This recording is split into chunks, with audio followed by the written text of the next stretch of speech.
Hello, my name is Vivian, and I am 10 and in 5th grade. These chickens are my pets.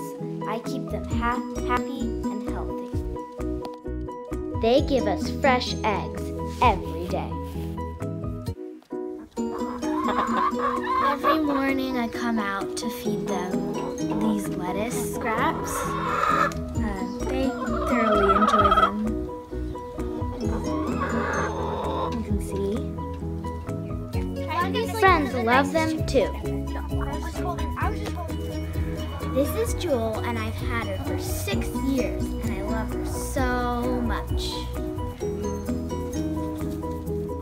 I live in Santa Barbara, and my parents got job offers in Sarasota County. Now, why in the world would I want to move to Sarasota County and buy a house if I can't even bring my pets? They are quiet, they have never attacked a person, and they do not bark at night. Now, please pass the law in Sarasota County so people can have backyard chickens.